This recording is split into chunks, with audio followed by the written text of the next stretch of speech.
Evening, good morning, or whenever you're watching this. It's me, Velvet Cinephile again, and I'm with my good friend Jeff. How you doing? All right, yourself? Yeah, not bad. So, full context, me and Jeff are big film buffs, but we're also big Bond buffs. Would you say that's accurate? Oh yeah, I think probably an understatement, but yeah, Yeah. Do you remember the first time you watched James Bond? donkeys years ago. It was a channel surfing, and Yeah. of all the films, first Bond film I saw was Casino Royale, but the 1967 version. Really? Wow. That's crazy. I Right, didn't see that till I was like in my teenage years. probably just as well. I'll be honest, Yeah. I saw it and it did sort of. Is this what people go on about? People say Casino Royale is like one of the greatest Bond films, and I'm watching Casino Royale, and it's a bit. It took me a while to twig that that wasn't the Casino Royale people were talking about. So Yeah. Yeah. Yeah. I think I know that one of my first exposures to film ever was a James Bond film. which one? I must have been about 4 years old. And ironically, the first Bond film I ever saw was probably the least Bondian of all of them because that was From Russia with Love. Ooh, ooh. Yeah. So it's weird that a 4-year old would, be so enraptured by such a, you know, tough Cold War thriller like From Russia with Love. But there you go. But then obviously I'll go into like Moonraker and Diamonds and all that sort of stuff, the campy stuff. Yeah. Weird how it changes, isn't it? Yeah, I mean, we'll discuss that because we're here today to rank the official James Bond films, all 25 of them over nearly 60 years. It'll be 60 years this year, won't it? All right. Wow. Yeah. It will, yeah, 1962. Doctor, that's Oh, crazy, isn't it? yeah. 50th anniversary. Yeah, 10 years ago with Skyfall, I know. Feels like only yesterday. Anyway, do you want me to start? Okay, the lowest Bond film. This is all subjective, by the way, so I suspect our list will be completely. I hope they are. It would be a fucking bore if we had the exact same.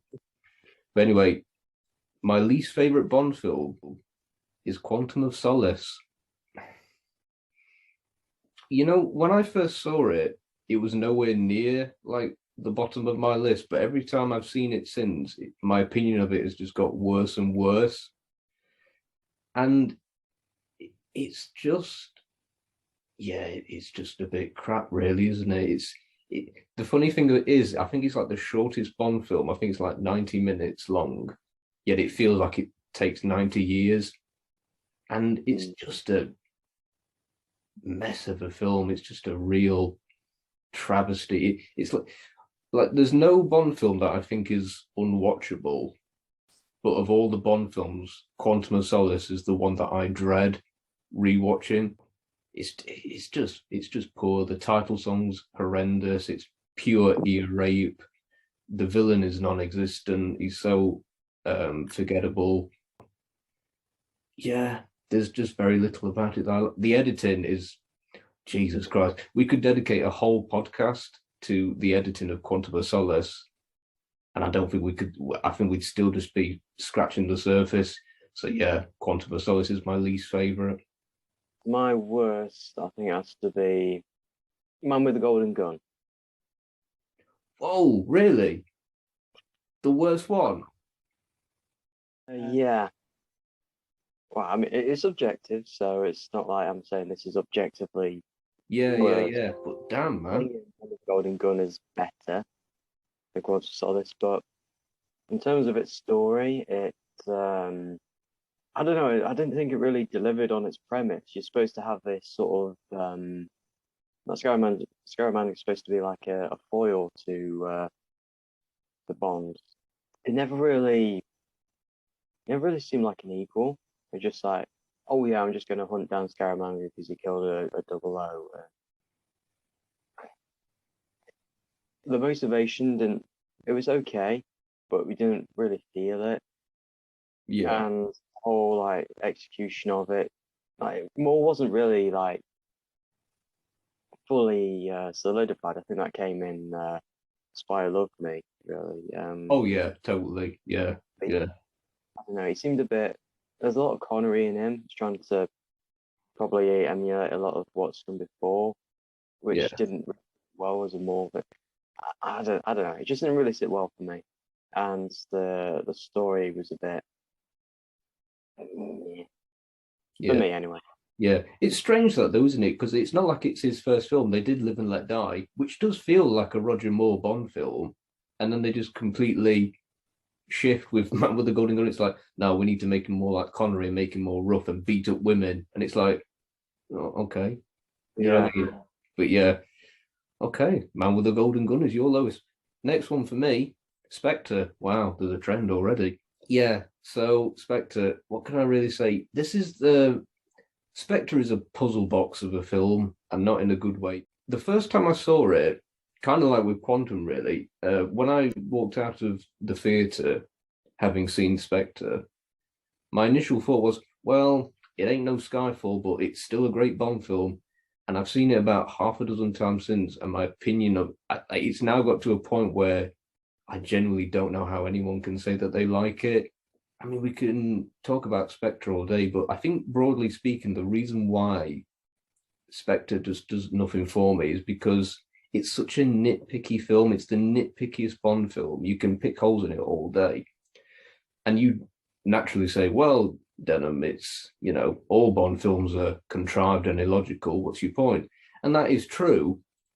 But the thing is, everything around it in Bond films, around all the contrived elements, is entertaining and keeps me invested and exhilarated.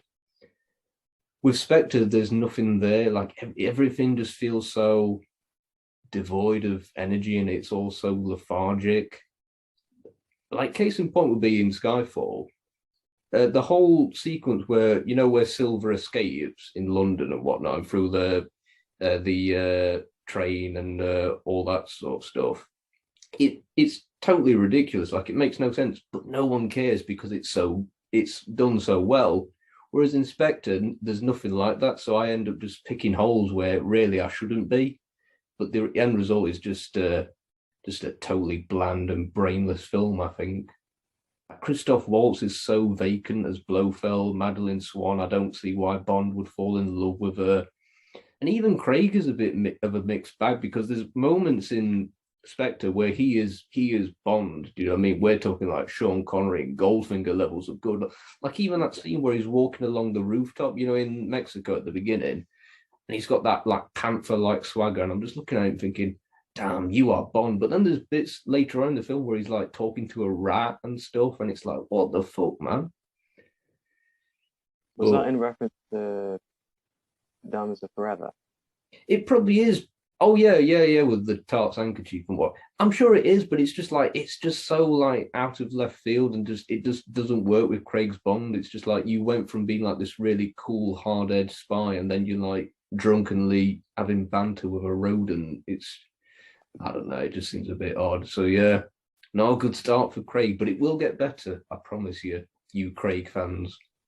So my second worst is A View to a Kill. So not a good start for you more fans. No, Uh, there are some redeeming qualities. The song by Duran Duran is good. Won't yeah, say great, but good. And in terms of the tone, it was weird. Like the energy, like probably some of the criticisms to Spectre, that the energy just didn't seem to be there. It just seemed to be, you're right, Moore was a bit old for that. All right, there's nothing he could have done about it. Yeah, it just didn't really feel like he had the energy that he probably should have done, and he didn't have the same sort of presence that he would have otherwise had, and it just didn't seem. I mean, there were fun moments. like the thing with the fire engine, like all right, that was fun.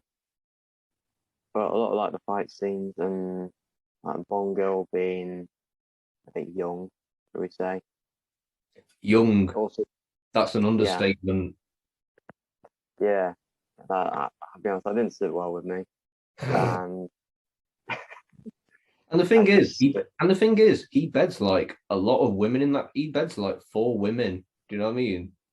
mm, And they're all like 20-year-old supermodels and stuff. Do you know what I mean? And there's just this 58-year-old man. But yeah, mm, nah, I get what you're saying. Any more do what she comments was about View to a Kill? yeah. And Christopher Walken, Mm-hmm. like he was okay in it, but I feel again similar criticisms with Christoph Waltz that you can have a brilliant actor with like a great like backlog of like brilliant performances behind him, Yeah, but that just proves that you kind of need something more yeah, to that. You yeah, can't just have, oh yeah, let's just get a great good actor. Oh, what's the funny guy? We don't know about that. yeah, But yeah, those are my thoughts. yeah. No, that's fair. I was expecting a View to Kill to come last for you, but we'll get to it soon enough. Next for me, Die Another Day. I don't really have that much to say about Die Another Day. What I will say is this though. For some reason, in my mind's eye, I always remember Die Another Day being a so bad it's hilarious film, kind of in a similar vein to like Batman and Robin by Joel Schumacher. But the reality is it's not, it's just bad. And it's the worst kind of bad as well, in that it's really, there is really no, I don't like, even the good parts, of which there are very few, they're not even in the same league as like all the other elements in the other Bond films, like the stuff in North Korea, him being captured. It all just like goes nowhere. Do you know what I mean? And Mm, yeah, it's so bad it ended up rebooting the franchise. You know, not A View to a Kill, not License to Kill, but Die Another Day, and it's just a shame, really, because I feel like excuse me, there's like the germs of like good ideas in there, but they don't go anywhere. And the end result is just a Matrix Triple X rip off. Do you know what I mean? I feel sorry for Brosnan as well, because I think he's just like the unluckiest Bond in the world. You know, he gets free shit films and then he gets shafted. But yeah, Die mm. Another Day. It's just, funny enough, that's my number three one as well. Is it? Oh, all Yeah. right, we can just shit on it together then. Yeah. Oh, Where sorry. does yeah, Uh, where does the Madonna song rank for you? I actually thought it was all right. Oh, did you? Oh, I'm glad actually, because I don't hate it either. There are worse ones. There are, yeah, definitely there are. Yeah, There, I enjoyed it, but I don't like it. yeah, yeah. There are definitely, Do you find it like so bad it's hilarious? yeah, honestly, yeah, Do you like the whole kite yeah, surfing and shit? yeah, and the some of the dialogue, the stilted delivery, I enjoyed it. I just didn't like it. Yeah, yeah. And the invisible car, we can't not talk about the invisible car. I'll be honest, it never bothered me. Do you know what I mean? I don't know why. Because it should, but I think it's just because theoretically it's like that technology does exist, but it's never bothered me as much as it has other people. Does it bother you? Is it a step too far? I think yes, but not egregiously, because we've had Moonraker, we've had precedent for Yeah, sci-fi elements in Bond. yeah, So I don't think it bothers me that much. But for Brosnan, you've had that steady increase of the sci-fi elements, but it's like you got the laser in space, which almost mirrors the whole GoldenEye thing, yeah, yeah, and it's like you've already done it better. and you're having this now as well. You have the whole Ice Palace. Like, it feels like it shouldn't be a Bond film. Oh no, not at all. Yeah, absolutely. It feels very much a response to things like I said, The Matrix, and what is it, Yeah, Triple X with Vin Diesel and that shit. I came Yeah, out the same year, didn't it? I think so. Yeah, So, something like that. And but then you've yeah, got there was the that. That yeah, was that. and then you've got the charisma vacuum that is Halle Berry. Mm. But yeah, I think a lot of criticism of this is you've got elements which, in and of themselves, are good, yeah, but they just don't work together, do they? They don't like no, no, no, attach. no. It's such a shit film to end your tenure on. Sorry, Brosnan. Yeah. Anyway, next one, Diamonds Are Forever. Ooh. Ooh. Yeah, and this is yeah. Time has not been kind to this film for me. The older I get, the more I despise it. The only reason it's here and not like at the bottom is that I was talking about Die Another Day and that I don't find it genuinely fun. Diamonds Are Forever. I do think is quite funny. I do think it. I do find it hilarious. I do think it has some really good lines of dialogue and whatnot, like the colours and cuffs and whatnot and all that. But yeah, it's just a really cheap, trashy, and kind of sleazy film as well. I don't know if that's just because of the setting, obviously the early 70s, and a lot of it's set in Las Vegas, which just doesn't feel exotic to me. And it's just a really ugly film, and it's just and the people who lambast the Roger Moore films for being campy.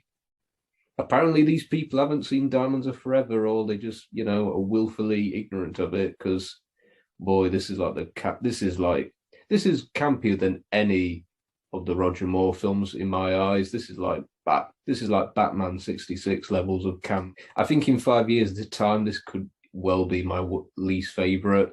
I think you've got the Mm. worst Blofeld in Charles Gray. Tiffany K starts out with so much spunk and attitude, and then she just becomes a total ditz. Like How to Kill a Character in 90 minutes, like Tiffany Case is a prime example. Um, Connery's on autopilot, but at least he has some charisma. I will say this though about him, and maybe this is just because I'm getting older. He didn't look as bad as I remember him to be. Yeah, he had a different look to him. Didn't I? Was it? I Yeah, remember his eyebrows being like very. I don't know, man. He did like how can one man age so much in 4 years? Like when he came back 12 years later, he looked way better in Never Say Never Again than he did here. He just looked really atrophied and paunchy. Like there's that bit before he's about to get into bed with Tiffany, and he's nude, but we see him from like the waist upwards, and it's just like, oh my god, it's just gross. It's like Jabba the Hutt, and he's got them horrible navy knacker tattoos and hairier than a Sasquatch, and he's got them like, has he got like sideburns or something? He just looks, yeah, he does look bad, but he doesn't look as bad as I remember. Like even as a kid, I remember thinking, fuck me, he looks awful. Just had a daily diet of beef burgers stuffed with cigarettes. But yeah, the song's all right, I suppose. But yeah, Diamonds Are Forever, not good. I'll share my thoughts when we get to that. Oh yeah, yeah, sure. Spectre. Hey, there it is. Why do you Yeah, hate Spectre? not as long as it needs to be. Underwhelming villains and just a damp squib at the end. It's like as your main sort of like at the end of it. Oh yeah, you're gonna have like drills drilled into your head. What are you gonna do? Oh, because it's set up. It'd be oh yeah, you won't even recognize your drills into the head. Like put them out. All right, just gonna put up my watch. Oh, I'm fine. Just gonna get up. Bang, bang, bang. There's no consequence to it. If you're gonna like impair someone like in their head, and you'd expect them to be a bit more, a bit dazed. Yeah, Put it like that. I mean, I've never had like my school got into, but I'm sure it will put a number on you. But for him to land like bang, kill shot like it's got like well, yeah. Did you hear that theory that like after that it's all like a dream sequence? Because he just comes out and he's just like killing like 50 people with like Madeline on one hand and just like an automatic rifle with the other, and he's just mowing down these people. And it's like there's nothing. There's like this is the same Bond that got bloodied and battered in Casino and Quantum, and now he's just mowing down motherfuckers in broad daylight. mm. Yeah, And then at the end, just like, oh, there's a helicopter, just gonna get my PPK, bang, bang. that bit can fuck off. That's what I'm saying about like the nip. Like that's like a step too far. Like that's more ludicrous than Bond going to space or the invisible car for me. Like it's because it just doesn't work within that world, that Craig universe. Do you know what I mean? It's just, yeah. I'm glad you brought that up actually, because that's what I was talking about when I was saying like this is the nitpick. Like if that had happened in any other Bond film, I don't think it would have bothered me. But because it was Inspector, and I'm so bored and just like dazed by everything else, I'm just thinking like, well, that wouldn't work. I'm sat there in the cinema thinking, well, that wouldn't work. Do you know what I mean? Whereas if they did that in Skyfall, I'd be like, yeah, fucking destroy that helicopter. But yeah, Another point, they reused a lot of the score yeah, for from Skyfall. yeah, they did. Obviously, like Thomas Newman, who scored both of them, he didn't have enough time to Yeah, score Spectre, so it was just like, hey, just reuse what came before. And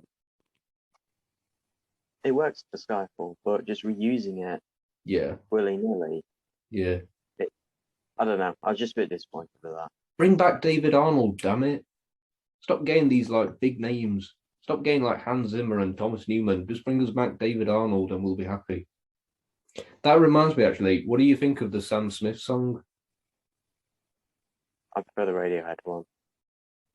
Yeah, me too, actually. Yeah, I hated the sound, but it's one of those things I like because I loved Adele Skyfall.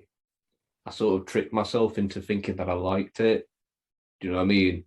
And then it wasn't until like everyone else pretty much said it was shit that I was like, yeah, it is a bit shit. I feel like I can say that now, but yeah, Spectre. I'm glad it's low on your list because I've seen people put in like the top 10, and I'm just like, what crack are you smoking? Do you know what I mean? Is that shortly after it was released when you got rose tinted glasses? Probably, like, I think the people who rank Spectre highly have only seen it once or twice. Do you know what I mean? Yeah. It gets worse the more I see it, but yeah, so that's Spectre. Next one for me, View to a Kill. Hey, there we are. Yeah, I kind of just have to echo what you said. It is the weirdest Bond film, and it's weird for one factor and one factor alone, and that is Roger Moore.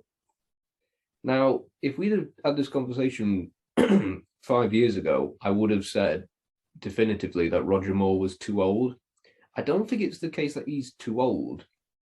I think it's the fact that everything around him, like, is just business as usual. Like, they never acknowledge that he's old. Like, they just carry on. And it's just, it gets to the point where it's just ridiculous. Like, the fact that I'm meant to believe that, he can beat up sprightly Christopher Walken in a fight is just, it's just deranged, and that he's bedding like 23-year-old women, and it creeps me out. And that bit at the beginning when they're in that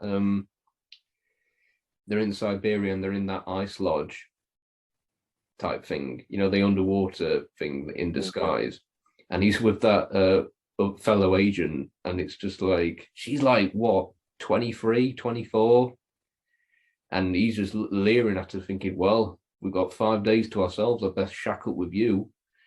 And it's just like, it creeped me out. And yeah, it's just, I feel like if they just acknowledged, if they played up to the fact that he was an old man, an old agent, it would be fine. But they don't, and the result is just like, and it's such a contrast as well, because you have doddery old Roger Moore, and then you have like Grace Jones, and it's just like, what the fuck? Like, I don't say this with any other Bond film, but I really wish that Dalton had done this film, or just anybody, because I think it would have just that alone would have just worked if you just had a younger Bond. But there are Yeah. things that, yeah, like I just Mm. think it would work. There are things in it that I like. I do like Christopher Walken, but he doesn't get much to do. Weirdly, when I recently rewatched it, I remember for some reason I remembered him being more impactful than he actually is. But he doesn't really do much, and he's just basically a glorified Goldfinger 2.0. Has the same plot, same scheme, albeit it's just updated now for Silicon Valley. I do like the score. I think it's one of John Barry's best. I do love the Duran Duran title song. Like I think that's like one that I would actually listen to, not watching Bond. You know what I mean? That's one I would just listen to casually. But yeah, A View to a Kill, it's just a really weird Bond film, and it has a very TV-esque quality about it. Like nothing's in terms of like the cinematography and whatnot. It just feels very flat. You know what I mean? But yeah, it has none of the exoticism of Octopussy, for example. But yeah, A View to a. Did you hear what Mark Gatiss said about A View to a Kill? What did you say? He said like if you watch it thinking that it's about an old man who thinks he's a secret agent, it's the most adorable film, or something to that effect. And I think that's pretty accurate.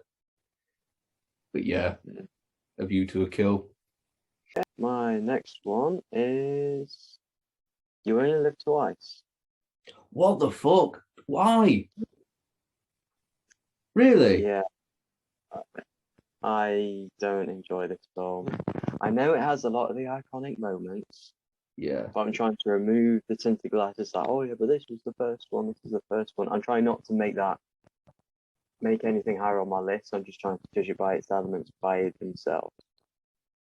And we see Spectre. Like we see Blofeld for the first time, like fully, like Yeah. his face. Donald Pleasance was good in that. But yeah, I just felt that I just didn't really enjoy it. And the thing that really bugged me about it was, all right, this might be 21st century sensibilities coming into this, but Is it him turning into a Japanese man?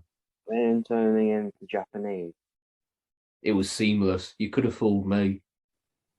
I just saw that and just think, oh yeah, we're just going to dye all your skin. Like, okay, yeah, we're just going to add prosthetics to you. Thing is, Okay, you know, when I was a kid, I didn't know what the fuck was going on. I just thought, oh, they've just like given him a bad haircut because they don't do anything. They don't do it like it just makes me think like, what's the point? I mean, that is a thing in the books, but in the books, obviously, they can get away with it. But in this one, it's just like he's 6'2". He speaks Japanese with an Anglo-Saxon accent. It's just like, and then by the time he gets into the volcano, the makeup's like gone. So it's like, well, what was the whole point of him being Japanese? mm. But yeah, And I thought that the whole ninja subplot was a bit much, bit to like, yeah, come on, like this is 20th century, like mid 20th century at this point. You've got Japan has had an incredibly competent military. I think, yeah, just look at World War Two. To boil them down to a stereotype, I think is quite reductive. Which wow, again, that might be 21st century stereotypes coming into it, and that, but yeah, that's my thoughts, and I just felt it was a bit. wow, wow. I think I you're knew gonna that be wouldn't go down well. yeah, you're gonna be shocked by what I've got to say about you and where I've placed You Only Live Twice, just as I'm shocked where you placed it. Well, yeah, Okay. fair enough. Next one, your least favorite, Man with the Golden Gun. Hmm. The reason why I've just put this higher because I've like put these films into categories. There's like the bad films, which is like Quantum of Solace, Spectre, and Die Another Day. Then there's like the next bunch, which is watchable. Then there's like good, very good, and like god tier, great. And Man with the Golden Gun is very much in the watchable category for me. And I think a lot of that is down to Christopher Lee as Francisco Scaramanga. I think he just elevates the material for me. I mean, he kind of elevates any film he's in, really, but it always seems to be on TV. And whenever I see it, I always sit down to watch it. So take that for what it's worth. But yeah, I like the settings, with Macau and those islands at the end where Scaramanga lives. One thing I don't like, I think Moore is very odd in this film. Like it just, like you were saying earlier, he's just a massive twat in this film. I don't understand the whole mentality behind the scenes, like why they had to turn him into like a Connery ripoff after he's just done, excuse me, Live and Let Die. You know what I mean? Like, and then they're just like, oh no, we need some of that edge back, and it's just like, well, why? You just Live and Let Die was a big success with Moore and being a very Moore Bond. And yeah, but they're just like, no, we need him to like slap Maud Adams around and threaten to break her arm, which Moore just can't pull off like Connery can. It's weird, isn't it? Like when Moore does it, you think like, oh man, what a dickhead. But when Connery does it, it's just like, yeah, I buy it. But yeah, Man with the Golden Gun, it's purely because of the villains, really, that I love the film. And also the car stunt. But fuck that whistle. That whistle can fuck off.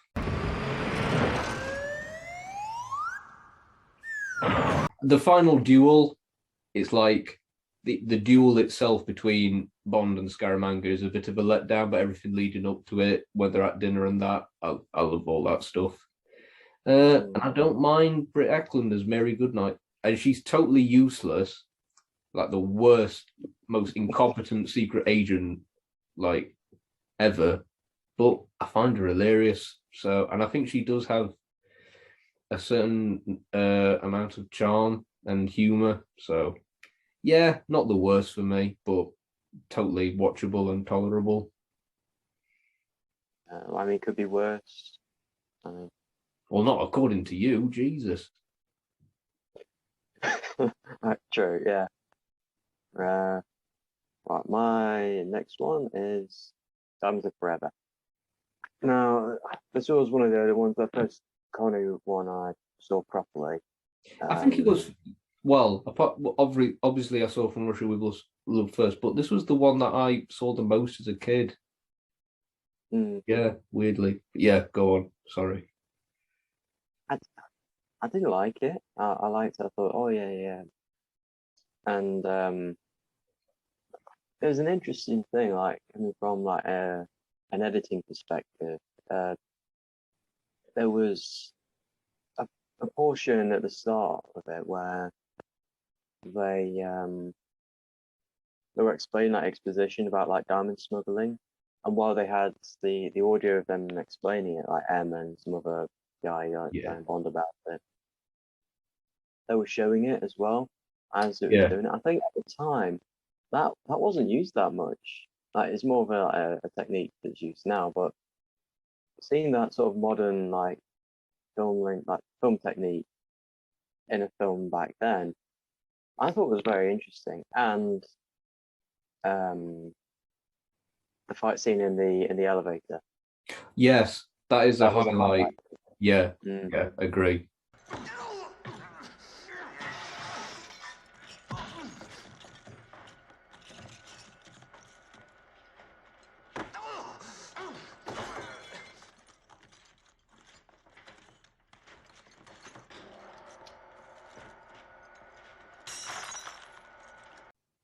We might rag on a lot of these films, but they do have like redeeming qualities, don't they? Oh yeah, that's like the best fight scene up to that point since the one in From Russia with Love with Red Grant. Yeah. No, that is true. What do you think of Connery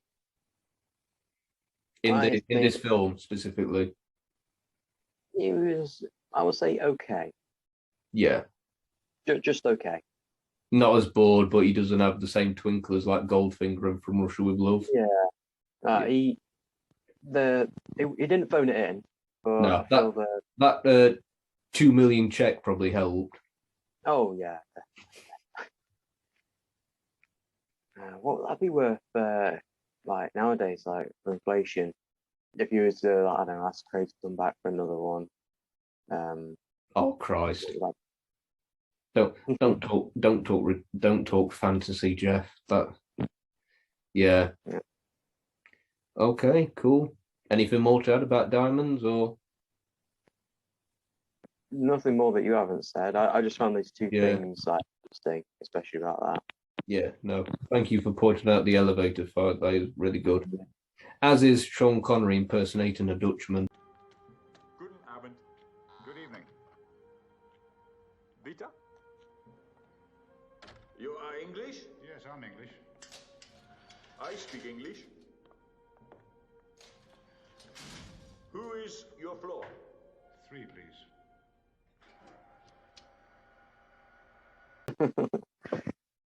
Guten Abend.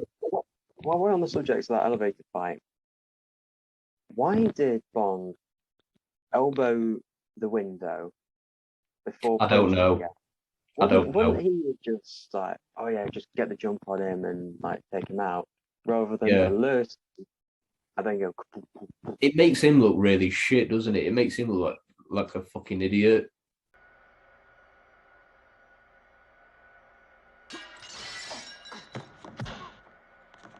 Was that like a fuck up? Was that intentional, or was that like a blooper that they just kept in? I couldn't tell you, to be honest. Because I remember watching it recently, about 2 weeks ago, in preparation for this. I remember he like pulls back, he like looked and he has like a brief look on his face, like, oh fuck, I'm gonna pay for that. And then they just continue with the fight. So I don't know if it was just like Bond's like underestimating how small it is, or I have no idea. But yeah, good eye, Jeff. Good eye.